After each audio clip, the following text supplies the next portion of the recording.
So here is the official intro for Harold, and I hope everybody enjoys this afternoon and has enjoyed everything we've done so far. Do you shy away from difficult conversations on important topics? Would you like to increase your impact on the leaders you serve, helping them to be more successful? If so, our next session, presented by Harold Osmundson, will help.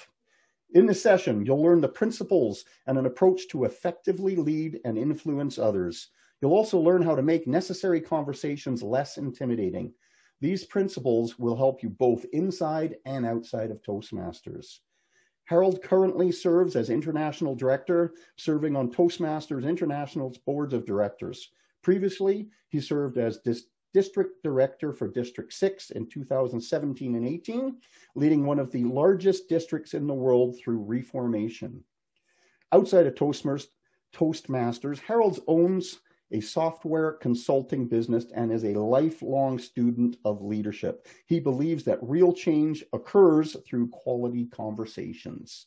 District 42, please help me with a warm virtual welcome to Harold Osmundson to present Leading with Quality Conversations.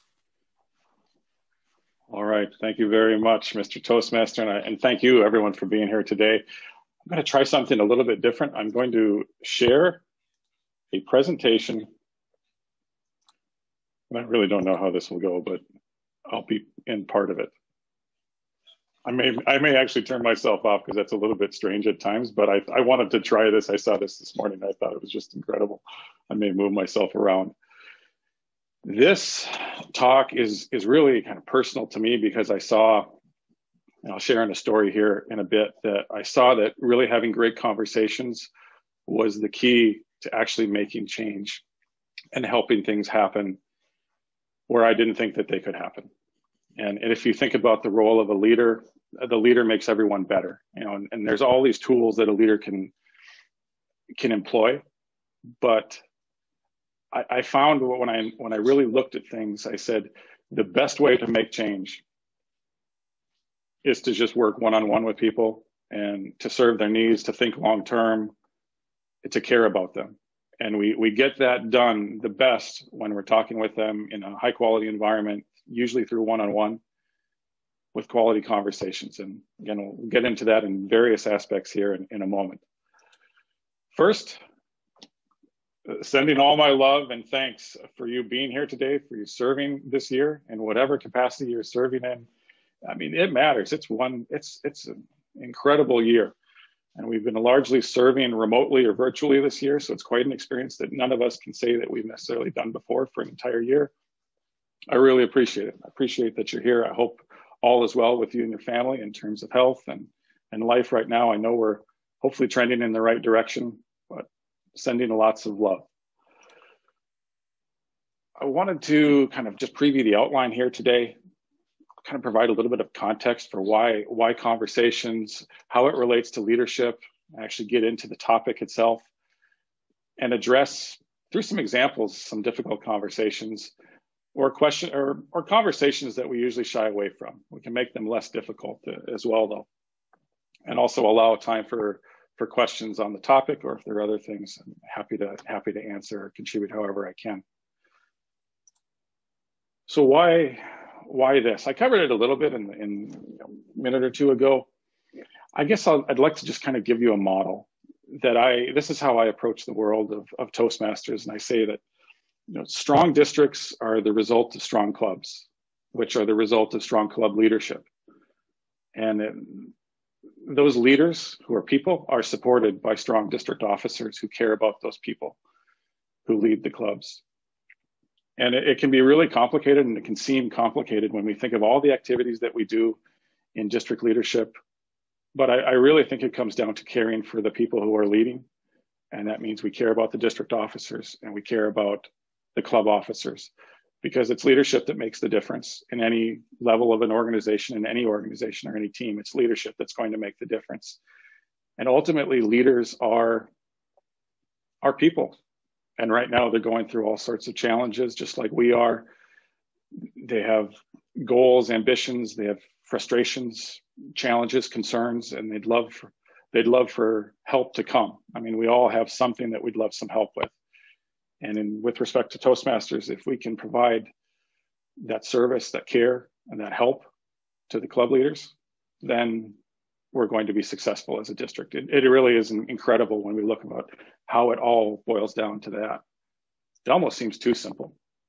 And the best way to do that is to connect by building strong relationships. It was just mentioned before this presentation started about trust, relationships, and I think conversations in the right setting help us get to that point. I want to share a quick story that really is on the topic, and it's why I feel indebted so that I must share on this. And I could probably give the entire presentation on this one slide. The images are a little pixelated, I admit. I'll work on those for a future version. But in 2017, after a couple of years of requests, then International President Balraj Arunasalam and his wife visited District 6, then reforming. I was district director, and we had an entire week to spend with each other in the fall. And he came and really kind of showed me, proved to me how a leader can operate and be so effective, not from things that seem unapproachable, but just from conversations with people. I mean, I saw him work with our district team. I saw him have pretty frank conversations with others, as well as myself, about what needed to be done in the future. I saw him, and as we visited a club that was not doing too well, honestly, probably by every measure, it checked all the boxes of a club with challenges and that maybe wasn't following the program. And I saw him just work magic by saying, thank you for carrying your club, for doing what you can. I want to make sure you're getting full value out of this. I have some concerns that might about the long-term future here, and I'm wondering if you're interested in working with us to make some changes. And it was incredible how I saw these members, these officers, go from maybe a defensive, dismissive attitude and posture to fully embracing everything that he had said. And it was incredible. And I experienced the same thing during that week when he talked with me about the things that our district was not doing well and that were compromising our long-term success, things that needed to happen. He couldn't have done that if he arrived off the plane and said, here's your to-do list. Would have never worked. We would have said, okay, we don't want to be involved in this. But he worked in a way that he established trust and built a great relationship with us. And I just found that it was just magical. And it's not rocket science, but it just isn't really done as an example too much. We don't find that we have great examples to learn from, unfortunately. So in my way, I'll do the best I can through this presentation to convey a few ideas that Balraj imparted and set the example for me. And again, it all comes down to caring about the people that we serve. If he did not care about me and our leaders, he wouldn't have wasted his time. But he did care, and he conveyed that throughout. And that allowed him to actually share truths that needed to be said. So to put this all in context, we kind of have to look at the model of leadership that I'll present and the ideas that I'll try to get across in terms of what is a great leader. It's not as complicated as the millions of books say. It's not emotionally easy, though, either. It's more about the heart than it is about the head. So what do great leaders do that maybe others don't do? And I would say, in my opinion, from everything I've seen, great leaders care about others. They put others before themselves, and they serve others before they serve themselves. And that means that if they have to venture into some uncomfortable areas, they'll do so. They serve needs, not wants. And I think that this is an important area to elaborate on. If I wanted to lose some weight right now, and I do, by the way,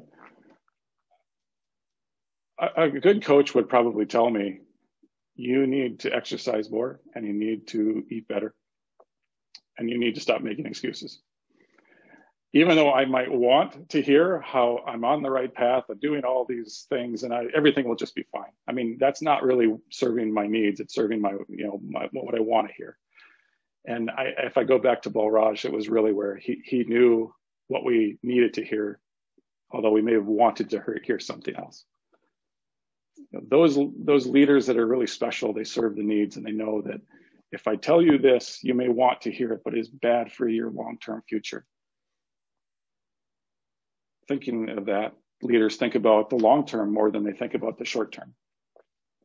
As we look at the clubs and leaders that we serve, I mean, I've had experiences where I go back with some regret now and I say, I think I was serving their wants, not their needs. I think that there were issues that I saw and perhaps concerns that maybe not totally obvious at the time to everyone. They were becoming more evident to me that if the group continued on this path, it would actually jeopardize their long-term future. And I didn't intervene. And very much so, I was responsible then for the things that would eventually happen. So I think great leaders think long-term and realize that something has to happen. And if they really care, they'll put themselves out there to have a conversation to say, I have some concerns. I love you and I have some concerns. The final item, which I think is important, is about valuing relationships and results. Sometimes we feel like there's this dichotomy or there's this choice that has to be made. We see people maybe in the business world who choose results and everyone around them suffers. It happens way too often. And sometimes we feel we have to be a nice person and be liked, which means that we probably won't, those that we serve probably won't achieve results, but we'll have relationships. And actually, I don't know that any of that's true for the long term. I think great leaders look at things and they say, I don't want an either or, I want both strong relationships with the people I serve, and I want them to be successful. And at times that might mean that we have to talk about some things. I have to give feedback. I have to serve the needs, not the wants, but I'm not going to compromise one or the other. And in the end, people may get a little bit, people will always thank you in 10 years for being straight with them and for serving their wants, not their needs, or serving their needs, not their wants, excuse me, and valuing them. And I think you get the results as a side effect, but the relationships have to come first. So that's a little bit about kind of leadership from my point of view in terms of what's important. I talked about long-term versus short-term, and we're going to see that in some of the examples that come. Here's an example that it's for humor's sake. Imagine that you had a good friend and you were eating lunch and you noticed before a big meeting, this person had spinach in the tea. I'm sure it's happened to me a few times. How would you respond? I think that really says a lot about ourselves in terms of leadership. We don't want to hurt anyone's feelings by saying you have spinach in your teeth. But what if we said nothing? Or what if we said good luck in your meeting? That's not serving them. So at some point we have to get across to them, you may not want to know this, and I love you, and you have spinach in your teeth. And I think in the future, that person will say, well, Harold's looking out for me. It's actually quite an interesting example, but it's something to think about. Sometimes we have to tell people that they have spinach in their teeth, or his or her teeth, excuse me. I wanted to share this as an extreme. It's an image that might convey emotion. United States Marine Corps, one of our branches in the armed forces, is a drill instructor at boot camp, squared away. Sometimes we look at these figures and we say they're mean and they just punish us. And to a degree, they come across that way. But I actually think what they're doing is they love us so much. If we're in that company, if we're in that unit, that drill instructor is giving us what we need to be successful in the future. Now, the delivery style we may disagree with, and I'm going to say in one slide, let's not model that in this organization, but these people are training us to survive and to be successful in the future. They're just as great as a loving parent, a loving coach, or a teacher.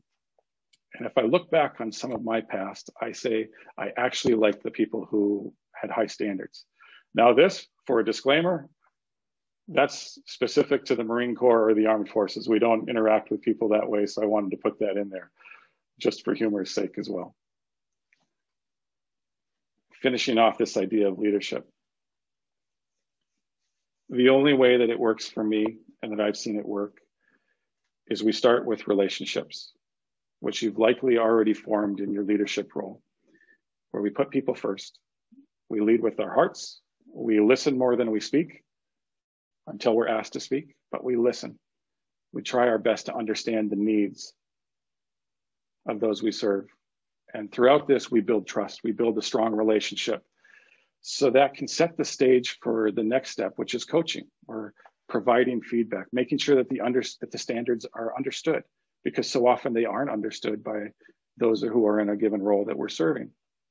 We do our best to set an example so that others have something to model from. We provide feedback and encouragement and support throughout that coaching process of improving performance.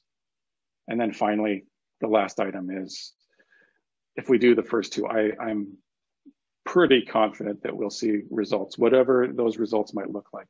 Again, in Toastmasters or in another context, it could be different, but you'll start to see the results. And at that point, as a leader, I think we have to really provide the appreciation, not that it should be withheld from up until that point, but make sure that we're providing appreciation, recognizing the accomplishments and the growth. And then let's not forget to throw out another challenge, because that individual is on the right path. So I'll share these slides, but I wanted to kind of give a process that I think matters. Relationships start at the start of things and the results follow. And if we do things right, this process will work. So that leads us into the idea of how do we use conversations, questions, and feedback to kind of help us on our journey as leaders and help those we serve, because that's really the ultimate goal. Again, I think it comes down to these one-on-one conversations. Might not be so much in person at the moment, but with a little luck and time it will. And right now, Zoom is maybe the best thing that we have in place of that. We can still get the essence across virtually or online. Starting the relationship, starting a conversation. So if I were an area director right now with every club and club president, I would try to have a meeting and again, thank them for serving. It doesn't matter how poorly things are going. Thank the individual for doing what he or she is doing during these times. And when these times pass, same thing. We'll never stop thanking our leaders and our members. Ask how they're doing.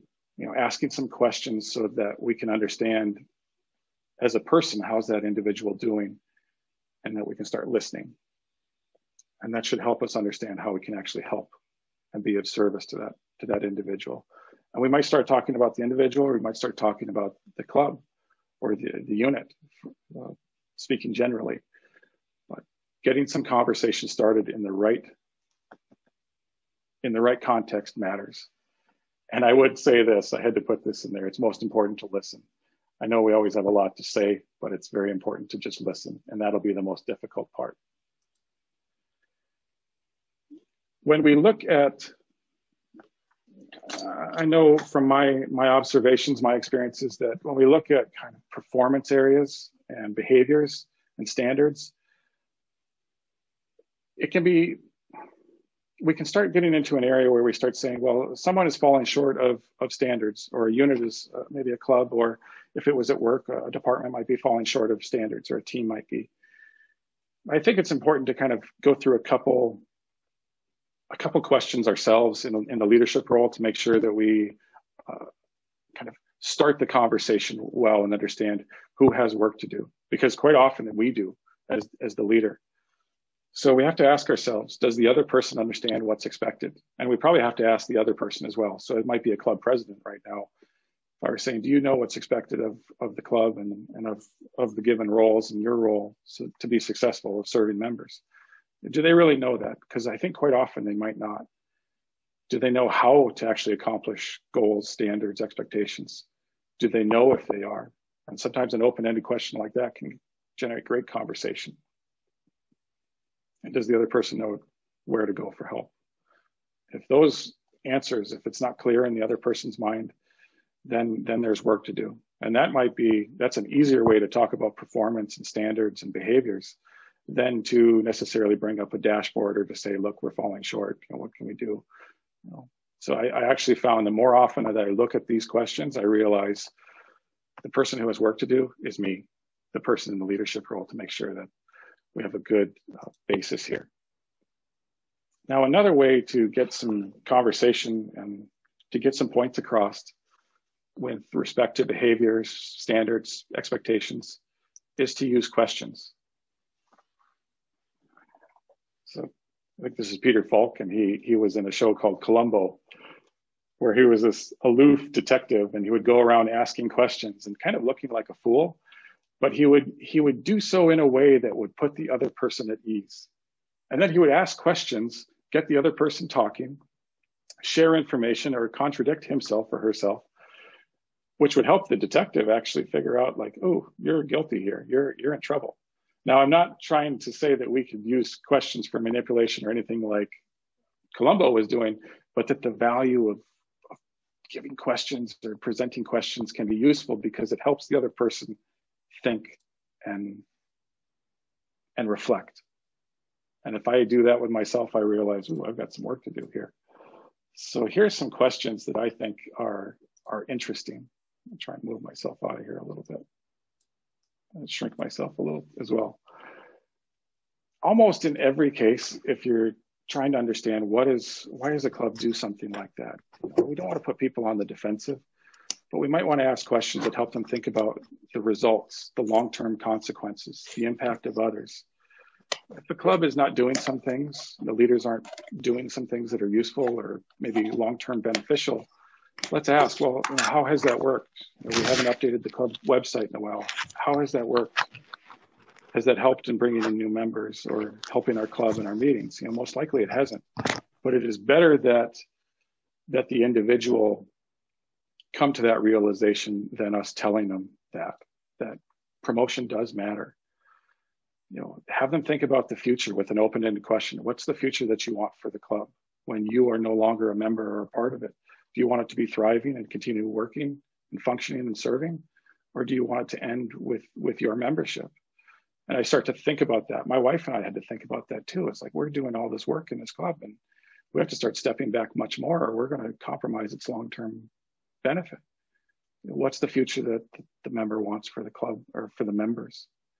What would be the long-term result of us doing things a certain way? Have members received full value or do they even know what full value is? So these are kind of some questions that can be asked, open-ended, that help the other person reflect and understand that, oh, maybe it's not working so well, the things that we're doing right now.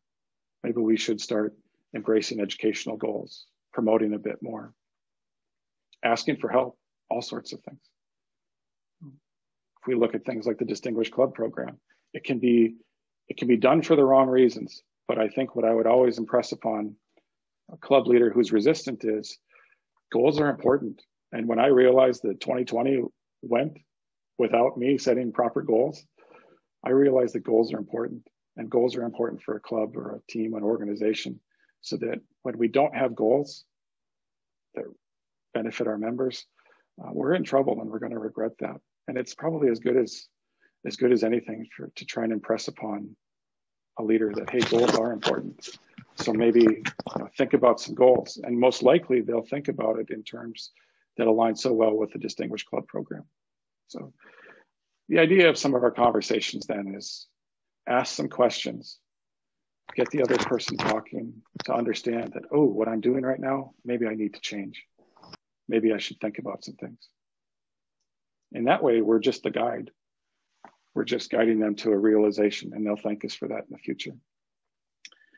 Final technique, and this is more of a, again, this actually is a technique. You probably have seen this in district leader training. I saw it for several years, but it's useful. The DESC, direct feedback model. You can Google this. It's a way of providing feedback and structuring feedback in a way that is direct, but it's not confrontational. It doesn't get a defensive response if we do it in the right way, because we use I statements where we describe the behavior objectively, what we see going on. We express maybe our reaction to that or our thoughts on it. We specify in clearest terms what should be done as a solution or our suggestion or recommendation, what we'd like to see, and then the benefits of the consequences to see in that, what the benefit will be. So to try and put in just one example, it's, I noticed there wasn't a speaker in today's meeting. And we might ask, is that a common occurrence or is it just a one-off? But then express that if this is happening regularly, it's unfortunate. I wasn't, as a guest, able to experience the full value that this club can offer, that I know it can offer. And it'd be ideal for the members and for any guests for each meeting to have a speech, at least one. And that allows, as a consequence, members to get the most benefit, for guests to get the most value from the club, and for the club to set a great example for future members or new members. I mean, I think when we specify this in terms of the long term, and we use a structure that allows us to say things in a way that doesn't get people defensive, we can provide feedback that's useful and hopefully constructive. And I wanted to note the use of I statements. There's plenty of information on the internet for this. If you'd like to just Google DESC, direct feedback model, you'll find more examples on this. If you're interested, and if you can use the chat screen, I know I've talked for too long. I'm wondering, how might we approach this conversation with club leaders? If we visit a meeting, or if we find out that a club is maybe a little bit too often conducting only table topics meetings. I mean, it does happen in the real world, but if that becomes kind of how might we express this in a way where the leader or the members can understand that this isn't long-term good for the club? What might be some consequences? And you're welcome to share this in the chat screen, and I'll try to call out a couple examples. We'll go through a couple of them in the time that we have. Grace, absolutely. Do a speech as an example. I think that's phenomenal. Alternate with all speech meetings, that would work as well. Highlighting the benefits of in the Distinguished Club program, great. Accountability and success, yeah, taking ownership. Yeah, I think when we look at this, we start to see if a club were to continue this for years, I think it would have a difficult time keeping new members. It might attract a few still, but I don't know that they're going to be satisfied being the only member giving a speech. And eventually those new members will go. There'll be no one else to lead the club. Eventually those leaders will get burned out, and they'll unfortunately probably discontinue the club. So it happens in the real world at times with table topics only meetings. But if it's the norm, it actually jeopardizes the long-term health of the club. Excuse me. Move on to the next one. Yeah, invite an outside speaker. That's great. We don't worry about the DCP. I think every district is going to have some clubs that are, for one reason or the other, going to say we don't want to work with the DCP. And sometimes they've been jaded from a past leader who has just maybe done it for the wrong reasons or pushed it for the wrong reasons. We're not going to do that. Now we just have to say, like, hey, there's still value in this program. Anyone want to say, like, what are the long-term consequences of not, that the individual who loves the club, who loves the members? I mean, what might be the consequences of not worrying about the DCP? We don't need to let it keep us up at night, or every night, but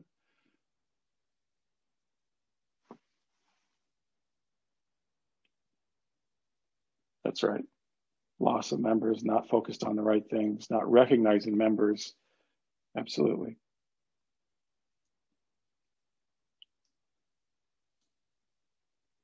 We like a small club.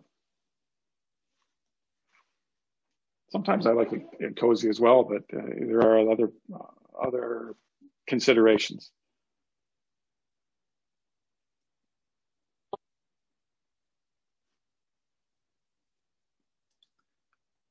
With a small club, I would think about, again, the long-term sustainability of what happens when a few key members leave.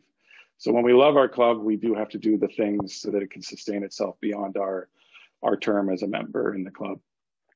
We don't use pathways. Some people are not, necessarily 100% on board with them, and I, love to listen to that, hear that out. I feel this is very similar in that if we don't use the program, how can we keep our members engaged and give them goals and a path towards developing? Yep. Don't have a means to reach goals. Have they tried it? Yeah. What was their reaction? Perfect. I think I might have one more. We never create a club success plan. Yeah, I hear this as well.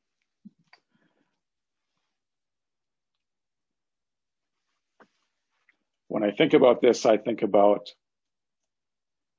How can we be an effective leader if we're not planning, if we're not setting goals and planning? Why did we want to serve in leadership? What will be the long-term cost of not creating a plan and trying our best to follow it?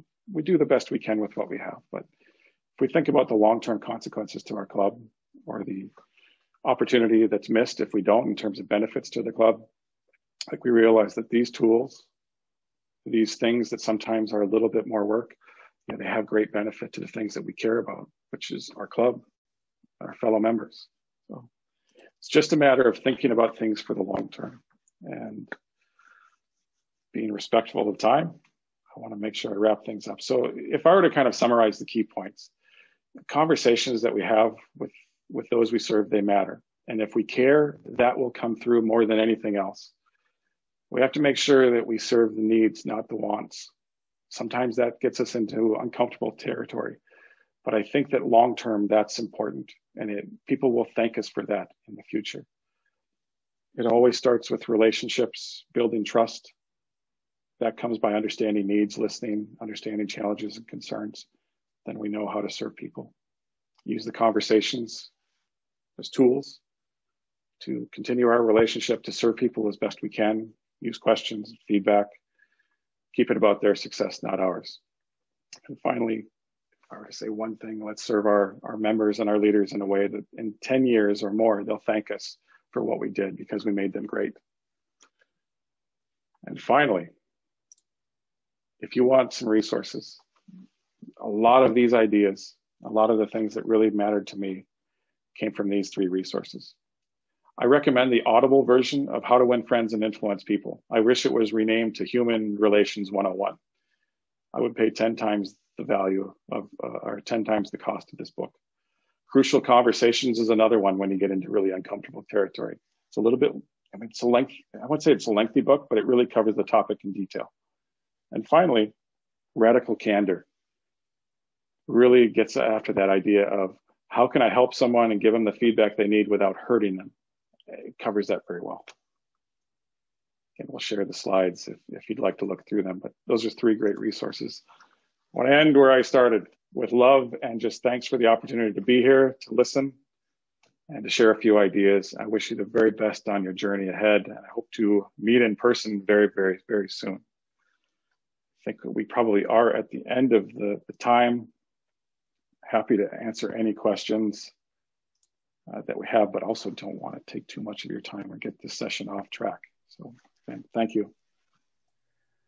All right. Thank you very much, Harold. Let's show them some District 42 love. All right. That was awesome. And you know what, Harold, I was telling at the beginning this morning, I was saying I was an area governor back in the year 2001, so 20 years ago, and I had a club in my area. I wish I had this information that you shared today to help me, because I went into a club and they're like, Russ, we just do our own thing here. We're happy. We progress and people do speeches, but we don't want to get outside the club. We don't want to do contests. We don't want to do all that training stuff. And as much as I tried, I was obviously 20 years younger then. I didn't have the skills that some of the things you suggested today that would have helped make a huge difference. So thank you for sharing that. The desk model, I'm definitely going to check into that. I think that's fabulous. And lead with your heart, I think, is so important always.